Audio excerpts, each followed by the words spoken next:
മലയാള സിനിമയിലെ സൂപ്പർ താരമായ മമ്മൂട്ടിയുടെ ശബ്ദവും ഭാവവും ശ്രദ്ധിക്കുക.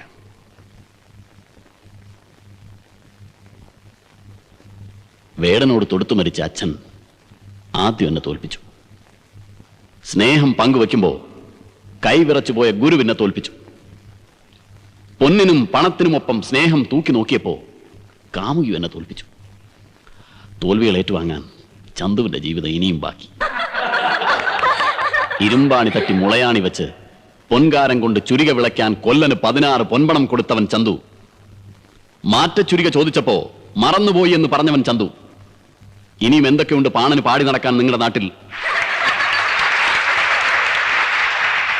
അംഗമെടുക്കും ആയുധബലവും കൊണ്ട് ചന്തുവിനെ തോൽപ്പിക്കാൻ ആണായി പിറന്നവരാരുമില്ല.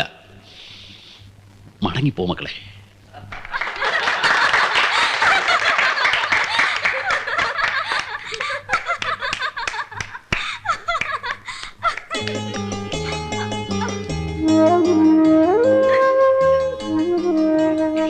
ഇനി നമുക്ക് പൂരപ്പറമ്പിലേക്ക് ഒന്ന് കടന്നു ചെല്ലാം.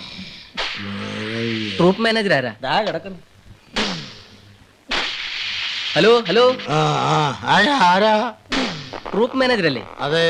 എന്താ സംശയം? സംശയം വല്ലതും ഉണ്ടെങ്കിൽ ഈ ബാഗിലോട്ട് നോക്കിയാ. ഫെബ്രുവരി ഞങ്ങൾക്ക് ഒരു പരിപാടി ബുക്ക് ചെയ്യണം. ഫെബ്രുവരി ഭയങ്കര പ്രശ്നമാണ്. ഏതൊക്കെ ദിവസങ്ങളാണ്? ഫെബ്രുവരി അതായത് ജനുവരി 1, 2, 3, 4, 5 ഇല്ല. 6-ാം തീയതി ഇല്ല. പിന്നെ ആകെയുള്ളൊരു ദിവസം ഫെബ്രുവരി 29-ാം തീയതി കഴിഞ്ഞു. ഫെബ്രുവരി 29 ഇയാൾക്ക് കള്ള ഒരു വെളിവില്ല. നമുക്ക് അച്ഛനെ കാണാം. ഞാൻ പോടോ, അച്ഛനെ കാണോ, ചെമ്മാച്ചനെ കാണോ, ഇവരില്ലെങ്കിൽ ചുമ്മാച്ചനെ കണ്ടോ, എനിക്കെന്താ പ്രശ്നം? ഓ,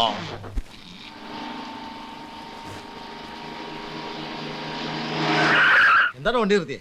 ദേ ഒരാൾ വഴിയിൽ കിടക്കുന്നു. ശരിയാ, വാ ഇറങ്ങ്, നമുക്കൊന്ന് പോയി നോക്കാം. വാ വാ. ഞാനിതാ കാണുന്നു കറുത്ത അംബാസിഡർ കാർ KCF 4162 ഇപ്പോ തോപ്പുംപടിയിലെത്തിക്കാണും. പ്രവചനമായിരിക്കും. ദൂരെ നടക്കുന്ന സംഭവങ്ങൾ പ്രവചിക്കുന്ന ഒരാളുണ്ടല്ലോ. എന്താളുടെ പേര്? ആരെങ്കിലും ആവട്ടെ, അതേപോലുള്ള പ്രവാചകനായിരിക്കും. എടോ ജിമ്മി വാടോ. ഇവിടെ നിന്നാ മതിയോ? നിനക്ക് വേറെ പണിയില്ലൂടെ? വഴി കിടക്കുന്ന പിച്ചക്കാരനെയൊക്കെ പിടിച്ച.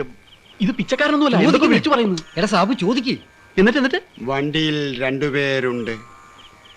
അവർ മദ്യപിച്ചിരിക്കും. നല്ല സ്പീഡിലാണ് പോകുന്നത്. അവർക്ക് എന്ത് സംഭവിക്കും സ്വാമി?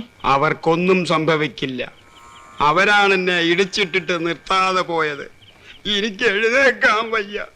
എന്നെ വേഗം ആശുപത്രിയിൽ ഒന്ന് എത്തിക്കണം. എന്താണത്? പാവം, ഒന്ന് പിടിക്കണം. നമുക്ക് ഏതെങ്കിലും ആശുപത്രി കൊണ്ടുപോകാം.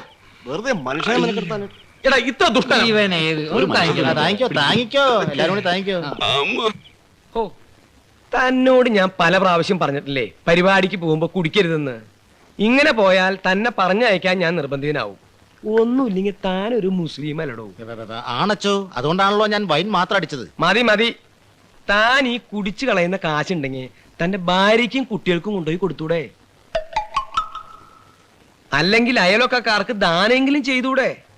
ഉള്ളവൻ ഇല്ലാത്തവന് കൊടുക്കണമെന്നാ ബൈബിളിൽ പറഞ്ഞിരിക്കുന്നത്. ഞങ്ങളുടെ ഖുറാനിലും അങ്ങനെയാണച്ചോ എഴുതിയിരിക്കുന്നത്. എന്നാ പിന്നെ അങ്ങനെ അങ്ങോട്ട് ചെയ്തൂടെ? മറ്റുള്ളവരുടെ ദുഃഖങ്ങൾ അറിഞ്ഞ് സഹായിക്കുന്നവനാണ് യഥാർത്ഥ മനുഷ്യൻ. ഉദാഹരണത്തിന് തനിക്ക് 2 വലിയ ബംഗ്ലാവ് ഉണ്ടെന്ന് അങ്ങോട്ട് വിചാരിച്ചോ. അതിലൊരെണ്ണം താൻ ആർക്കെങ്കിലും ദാനം ചെയ്യൂ? ദാനം ചെയ്യച്ചോ, സത്യമായിട്ടും ദാനം ചെയ്യും. മേട്ടുക്കൻ. ഓ, അല്ലെങ്കിൽ തന്റെ വീട്ടില് 2 കോണ്ടസ കാർ ഉണ്ടെന്ന് അങ്ങോട്ട് വിചാരിച്ചോ. അതിലൊരെണ്ണം താൻ ആർക്കെങ്കിലും ദാനം ചെയ്യൂ?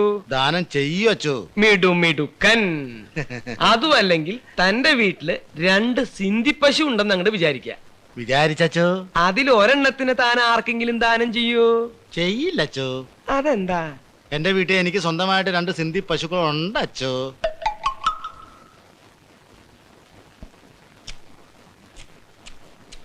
എന്തിയച്ചോ?